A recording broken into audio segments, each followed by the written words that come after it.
Greetings, sending awesome, warm, positive vibrations. This is Body-Culinary. And today I wanted to talk about AfroFlowah, which has been a passion and a vision of mine for many years that keeps evolving and just keeps growing.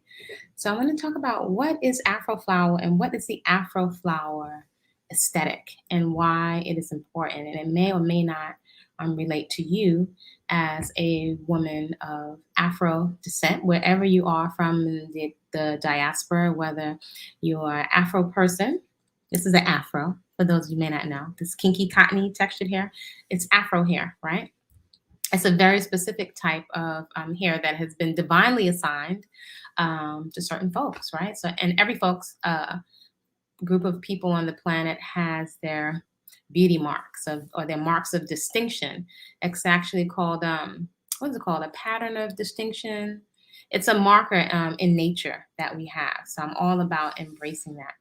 So yeah, the Afro flower aesthetic. We're going to talk about what that is. I'm Body-Culinary if you're new to this channel.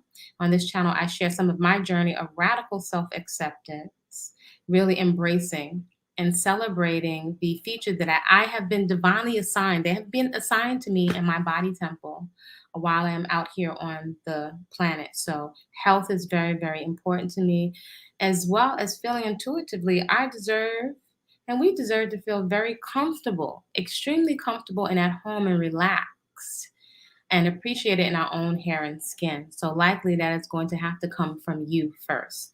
So maybe if you're in your teens or your 20s, maybe you're not able to articulate that I don't feel comfortable in my skin. Yet, if we're feeling depressed because we can't get the latest products, or if we're looking longingly at magazines or at, what do you call them, celebrities, and we feel a sense of anxiety or desperation to go spend to buy more hair products when underneath the bathroom sink is already loaded and busting with hair products, if we have to try every product out there. And none of these things are bad or wrong, yet I invite you to perhaps slow down and check in and see if you can listen in to your own internal dialogue, because we all have an internal dialogue, right? Some people can call it ego, some people call it the voice of God, we can call all these different things. However, I invite you to consider that we all human beings, we have a divine, right? It was assigned to us. An assigned or onboard intelligence, right? We have intelligence, we have smarts built into our bodies, right? We even have a certain amount of common sense. If something smells rotten or nasty, or looks unattractive, unhealthy, we have a response. There's a communication happening all the time. And a lot of our natural cues, whether that's to what is healthy, what is appealing. A lot of that is co-opted. And how do we know? We know that because we suspend our vetting process. When I was young, I didn't know what a vetting process is. A vetting process is a litmus test. You have a rubric, you have a test or a standard for what you will ingest, what you will allow, what you will give. You'll open the gateway and let certain things into your body temple, into your psyche, things that you will allow. And do you have a test? How do you qualify or quantify the things that you're giving access to yourself, right? Your body parts, your mind, your wallet. How can you qualify whether they are safe or beneficial for you? So that would be a litmus test. If you don't have a frame of reference for that and you don't have a language, then how would you know? So in ignorance, quite often, as young people, young women, we put ourselves in harm's way following the crowd. If no one has had certain conversations with you, it is likely that you will get your information from the lunchroom table, from teen magazines or Teen Vogue, whatever magazines are popular now. But now we have the internet. So I don't know how many people are even buying physical magazines anymore. Now you're getting a lot of information from the internet. And I think that can compromise your ability to vet, because we respond a lot to packaging and how something appears, right? Quite often from these little screens. So from these little screens, you may not be able to discern poor character or if something is healthy or not. So anyway, let's get back to this Afro aesthetic. What is it? Well, it's important to me that I feel comfortable in my own skin. And I think back to being 16 and 17, and I can see very clearly now that you follow the group. You're socialized when you're in school. So you are following behind and desperately looking to see what this person's doing with their hair, and you're mimicking, other things. And that's not necessarily bad or wrong. Yet there are different values, right? And our thinking and reasoning process, our thinking, how we think about things, how we perceive ourselves and others, especially how we perceive ourselves, is affected by what we're mimicking, right? We're placing value on the things that we're mimicking, quite often of strangers and people we don't know, and we can't really see how they're living. And that can be kind of dangerous because you are likely making assumptions about how someone is living. It can also cause you looking at other people and making assumptions about them. It can also, right, and we know this with social media in this age of comparison from the time you turn on the screen, it can cause you to undervalue and not see the value or the gifts that you have and your own features and the gifts that you do have. You may be looking at what you don't have and not valuing what you do have. Let's say, for example, if you're living in the United States, you might wish you lived in a tropical environment where you may have access to a whole another level of resources that some folks may not have in the tropics. People in the tropics may have access more to warmer temperatures and more fruits and vegetables. So there are trade offs no matter where you are living on the planet. The Afro aesthetic is important because when you never see yourself represented, that can sometimes contribute to low esteem because you don't see yourself. Like, where am I? Whenever I've traveled over the years to different countries, and shout out to my godfather, I'm always looking to see how Afro women are faring in the world, how we are treated, if we're prospering, if we're getting to enjoy life, enjoy good food and good experiences, and swim, and if it's zip lining or take dance classes, if we feel at peace, if we feel safe, if we are in harmonious relationships. So these are things I look to see when I'm traveling. One of the things, though, I've seen in a lot of my travels internationally, as I've seen, it's not all, but I've seen quite a bit. I've seen some patterns. I'm an observer of patterns. And I've seen many young Afro women in varying different economic situations, right? And again, we're not here to shame anyone. I'm just making an observation. This can be seen in the Americas and overseas, that we can see Afro women clamoring to beauty supply stores, sometimes taking the last money that we have, or a good portion of the disposable, I don't even know if we can say disposable income that we have, to buy more makeup, uh, more hair extensions. Again, the expression of hair and making things pretty and playing around with ways of expressing ourselves. There's nothing bad or wrong. However, if it may not be in our budget or in our spending plan, or if it may not be a wise choice of how we're using our money, uh, dangerous chemicals, and a fixation on these things, not feeling good enough. I think that's the most important thing. Not feeling worthy or valuable as we're comparing ourselves to what we think others have, or how they're perceiving us, or not being chosen, or not having access to resources. We can be, or put ourselves in harm's way, our reproductive organs, our body parts, and our psyches in harm's way in order to be chosen, or we think in order to secure economics, right? There are a lot of things at a young age that I just don't think many of us are considering. Again, this is not to shame. This is just something to consider, because as young women, we are following the older women, or we are following whoever right now seems to be mostly celebrities who appears to be successful. Men also have their own version of this and following a lot of hip hop or musical artists or sports stars. They seem to be accomplished in life. They seem to have access to financial resources.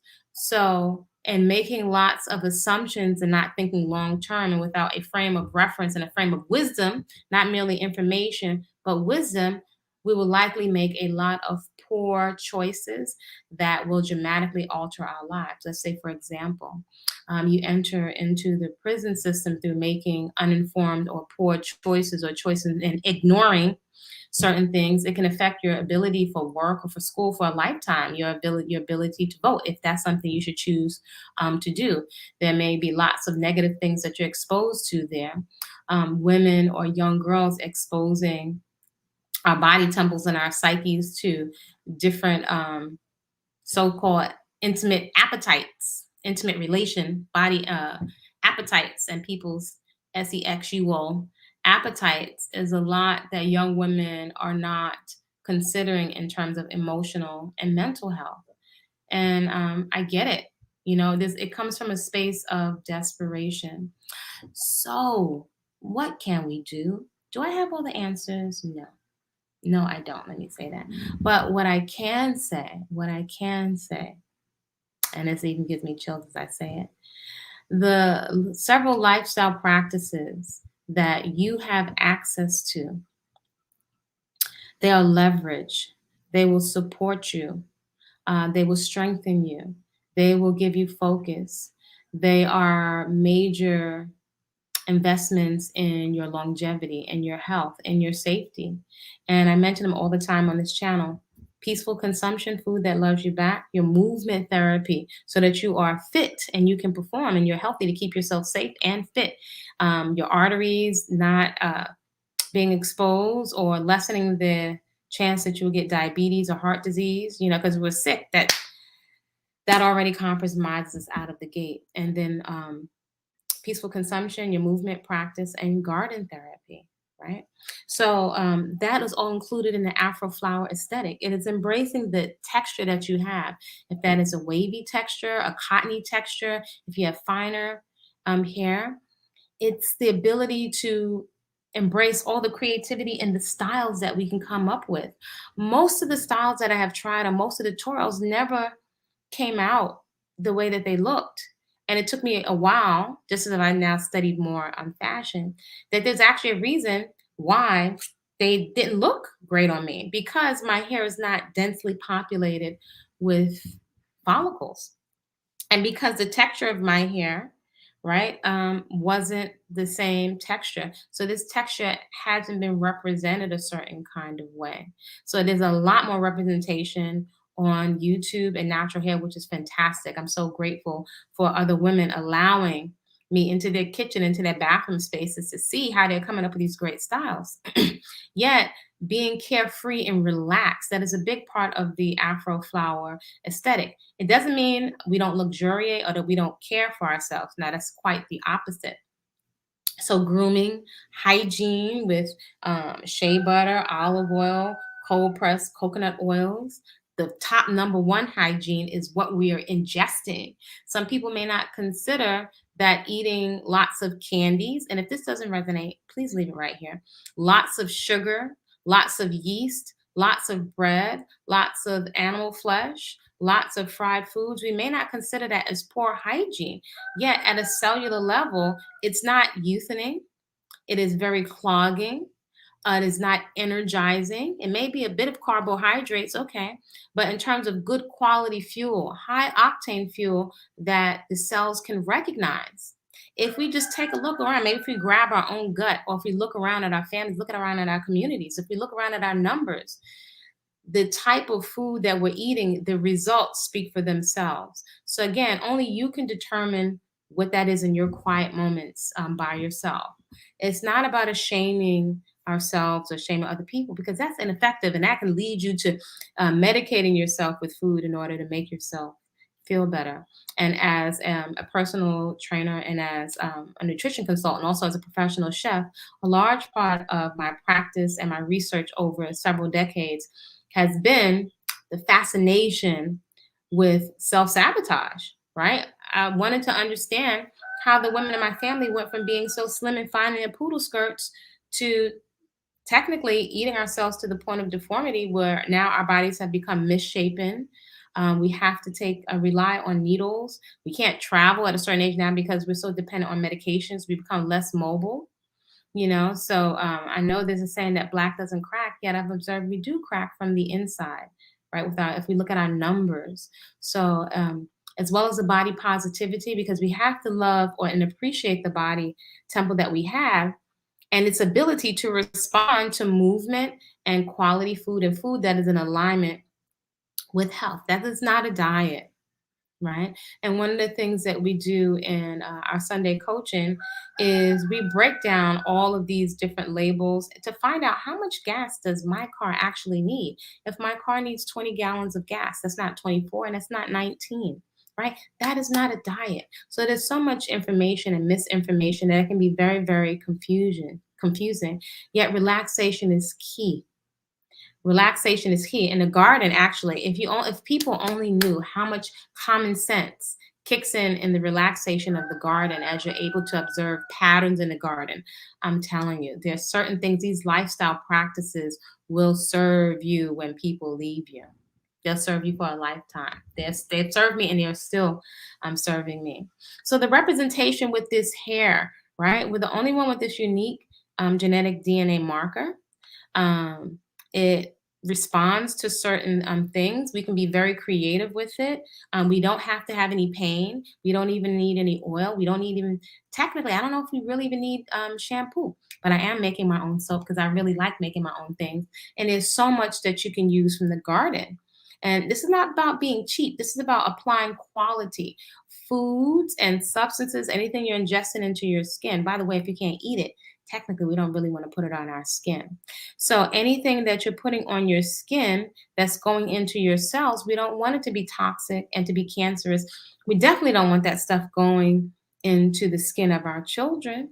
We never before saw the rates of autism in Afro children and boys, and now we're seeing more in our girls. We've never seen it as much as we have in recent decades, right? So it is for us to observe the patterns, what we're ingesting, what the parents are ingesting, if we have good quality eggs and spermatozoa, if we don't have a movement practice, if we don't sweat, if we don't eliminate, if we're constantly under stress, those are all chemical reactions in the body. So that is likely the state of mind, the energy, right, in a practical sense that we will be passing on to the next generation. So if you decide to be a parent, we want to give them, a good chance right out of the gate. And then also for ourselves, women in our 20s, nobody's thinking of menopause. There's actually a version called menopause, right? So, with all the stuff flying around on the internet, I have found what levels the playing field is aging. At some point, everybody gets old. Everyone will need somebody when they are sick. So, I think it's very important to be wary of the personalities and the celebrities and the groupthink that we are following on the internet, right? So I'm just one person here, just representing being comfortable in your own skin. And I can tell you, it's such a joy and a freedom to not have to worry about products, to not have to worry about getting, I can revel in the rain when I've been invited at the drop of a dime to a waterfall or to a natural excursion or a hike or something. I don't have to worry about my hair getting wet. I don't have to worry about greasy stains on my collar. I definitely don't have to worry about working out. This hair is so built for movement practice and for the garden. It's ideal for an active lifestyle. It's ideal for a lifestyle where I can lay down on the floor and play with my bunnies or do my yoga practice or my movement practice. So again, the fruits and vegetables, the movement in the garden, those are the leverage lifestyle practices. And as far as the AfroFlowah aesthetic, in addition to hair, this is taking also a lot of economics off the table that is usually exiting out of your hands and out of your community. It's not recycling back to you. That's a lot of economics that could be used for travel, adventure, and also into securing your future because everyone is going to get old at some point, right? The AfroFlowah aesthetic is one that's very, we've heard the term holistic. Yeah, it's very holistic because the garden therapy, the peaceful consumption, cooperation is built in there, fun is built into it. You know, being a wonderful model and a joyous, happy model to the young women that are looking at us. It's an aesthetic. So I think it's important that it's represented, that your children and your sons can see you enjoying and reveling in your hair. Sometimes your children, your son and your daughter will put their hands in your hair. It's wonderful when your loved ones can touch through to the scalp, It's also comforting to know that we're not necessarily going to, and hopefully young women can get this, cause ourselves to prematurely go bald or to lose our eyelashes and our eyebrows due to traction alopecia, too much handling. So again, that's why I'm like, this is, I'm not a hairstyle. It's a way of being. It's a natural way of being that lends itself to relaxation, right? In a time where it's becoming so normalized, it almost seems as if people are considering it distasteful to experience what it is you actually look like, right? So from time you wake up, sometimes you may be sleepy. I just woke up not that long ago. You may look a little darker under your eyes, or you may have a corn or a stretch mark. It's like, can we not be human and express the packaging that we have naturally and be relaxed? I don't know. It just doesn't make sense that we are so harshly judging ourselves when everybody has scars from childhood, from playing, different things that you've been through.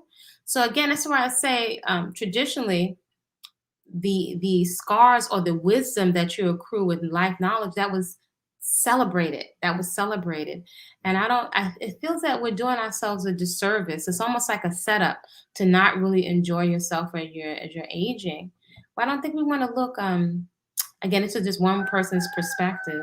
I want to enjoy when I have wrinkles, right? And I'm more into the anxiety to fight age, like in your 20s. It somehow doesn't seem to be lending itself more to exercising to make yourself feel better. It's like an undercurrent of anxiety, which I think drives us to self medicate, right? So being able to relax in your own hair and not have to worry about what other people are saying, to know it can be professional. Sometimes I want to experience my hair wild, like a lioness. I have Rastas in my family, who I really admire, who are such great people. I want to experience the uniqueness of my own packaging, and that's really important. That's an energy. That's a mindset. The other thing I want to say with the AfroFlowah aesthetic, I really enjoy looking at those women. You would see them in Roots or in the 20s in the Reconstruction period, back in the day when they had an old fashioned type of dress, but they were queens of the updos. There were so many different Afro updos back in the day, and I always found them very elegant, graceful. There was another type of carriage. It was a type of regalness, right? Today we see a lot of quote unquote sexiness, but regal, the terms king and queen is thrown around a lot, but like the word love has kind of like bastardized. The term, the behavior doesn't always follow with it, right? So we can be queenly. It's like it doesn't last long. It doesn't have staying power. One minute we're queen, the next minute, we're having an out of body experience on the internet. Or in the next minute, drug addicted or in scandal, but then we're throwing the term around king and queen. And I think perhaps something that's missing in that, kings and queens usually have responsibility. And that is one of the few principles I don't hear in all of this. I love myself, right? A responsibility to keep yourself and your body temple out of harm's way and your reproductive organs out of harm's way. I wondered about this even as a young woman. What would it take for there to be a shift so that we don't put ourselves in a position to have to need to go into so and so clinics or to have to experience so and so transmitted, dis eases? What would it take for that to be a collective shift where we saw ourselves as so important, certain risks we're not willing to take with ourselves? So I know for me that has been a hard earned wisdom. And once certain principles kicked in, I realized there are, some very beautiful people out in the world, some beautiful people. But I don't know that anybody is really that attractive enough for me to put myself in harm's way. And that's something I would really like for the younger generation to get. But I'm not here to tell nobody what to do. So this Afro aesthetic also includes, I consider a lot, and I've spoken about it, Afronomics, right?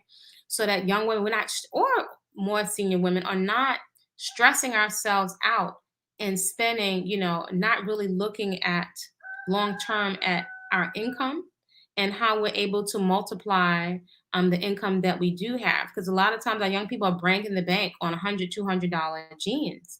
So I figured out at an earlier age, I remember the so-called canal jean. I don't know if they called it vintage, but they didn't call it thrifting back then, right? Goodwill was considered like, that's like on the low end. But I remember discovering this store. I got a job at a store called Canal Jean in the Village. And I didn't know what bolero jackets, which were these crop suit jackets like that the bull guys wear that, in the bull ring. There was so much fashion there when I worked in the Village. And they really had a whole store and a whole culture built around thrifted clothes. So now there's more of a return to vintage, right? That's a wonderful option also for creativity so that we're all not looking cookie cutter. And also another option for Afro girls or women to keep most of your economics in your pocket. In addition, learning how to style for your body type, right? To shop in your own closet, or perhaps to come together with other women to trade things, right? Looking at certain types of style icons. So you can um, come up and craft a personal style that complements your hair, your skin, and the economics that you have, because securing yourself into the future is so important. And again, this is all comes full circle. One of the most important things for securing yourself is your health, your physical health, your emotional, and your mental health. And a lot of that can be preserved in not putting yourself in harm's way. In order not to put ourselves in harm's way, we'll need to feel very secure in ourselves. And feeling very secure in yourself is going to mean being at peace and radically accepting what your hair and your skin look like. Again, this is an option. It is the natural. This is the first option. We have all kinds of options. I see women that have perms and makeup that looks very attractive. However, for me, I'm prioritizing health, health, and healthy esteem, right? And it works out economically for me. I feel very free from it opens the door for so much play for your movement practice. You're not depositing so many chemicals onto your hair and skin. So it's like a win, win, win, win, win, win, win. So I'm about to go get into my movement practice because I've been here chit chatting. One thing, the AfroFlowah. So something I coined as part of my personal signature and finding what works for my hair are very, very loose braids. And I love gold cord. It feels very, very royal to me, right? Little thin rubber bands can be very harsh on our hair. So I have found that using these bands like this that are covered, these are very inexpensive, that go with the color of my hair. These are very soft and gentle, on my hair, and they work perfectly for my hair. So I will style sometimes with these. Sometimes I'll wear two very loose braids, even when my hair was shorter. I can wear two loose braids if I want to keep my hair out of my face or off my back while I'm exercising. The other thing that I love flowers. So this is part, again, just an example of AfroFlowah and the AfroFlowah aesthetic. And this is my vision, to see several million women of Afro descent, coming together around gardens, your personal movement practice, and peaceful consumption, right? It's a whole economy, and it's a way of transmitting a lot of cultural values, especially the value of living your life intentionally, experiencing what you want to experience artistically, physically, in terms of if that's dance, fitness. There's so much adventure to be had. What you want to do professionally, not having the distraction with unintentional parenting or causing damage to yourself emotionally or psychologically because of poor choices from following celebrities. I get where I'm going here. So anyway, I like flowers. So this is part of what I will add to my aesthetic a lot. I will be very creative with my little locks and Afro locks, and I'll add flowers in different places. I'll take the same braid and I'll do different kinds of things with it. So all this to say, there's so many different options for what we can do with our hair. We deserve to feel comfortable in our own hair and skin. I deserve to feel comfortable in my own hair and skin. I deserve to feel comfortable in my own hair and skin. So that was a commitment. That was a intention. That's something I made a decision for, and then I have experimented. And yes, this is where I'm at now. So you let me know what you think of, if you like, of the AfroFlowah aesthetic. If that's something that you'd be interested in, I have so many different parts of this vision that I am in the process of continually manifesting, right? Being comfortable in our own hair and skin. There's plenty of fashion, lots of shea butter. You can do no makeup with just shea butter and cocoa butter. You can do minimal. And for me, that is part of the Afro aesthetic. It's very minimal on makeup, and it is embracing more of having a healthy glow from the inside, because we have good hygiene in terms of what kinds of nutrients we are taking in. That is definitely a part of the Afro and AfroFlowah aesthetic, for us to get to experience ourselves as flowers, right? And cultivating the innocence in our girls, being extremely protective of the innocence in our children, right? So that we can go and come up through the natural phase of life in the absence of being traumatized, right? So that is a big part of it, being protective of yourself. And that's part of the AfroFlowah aesthetic. It definitely has cultural values, right? Wherever you are in the diaspora, that is what is attached to it. Being protective of children and young people so they're not traumatized and can grow into healthy, balanced adults and responsible, creative, expressive adults. Y'all feeling this? Let me know what you think in the comments about this video. You're always welcome to comment respectfully. Again, I'm not the hair or the makeup police. You can do shea butter. You can do a dab of your lip gloss. You can do shea butter or cocoa butter on eyebrows and eyelashes. You can do a little bit of mascara. It is interesting. It is one vegan nail polish that I like. I also think it's very good to experience sometimes your hair. A lot of times your hair and nails without uh, anything on it, because you can see what your health is doing, especially when it comes to the toes, discolorations, fungus. These all things that your body's telling you about what's happening on the outside. That is part of the AfroFlowah aesthetic. So feel free to join me in the mornings at 5 a.m. Monday through Friday. Monday through Friday, there's AfroFlowah Fit. We inherit squats. 5 a.m. Eastern Standard Time is when we're moving.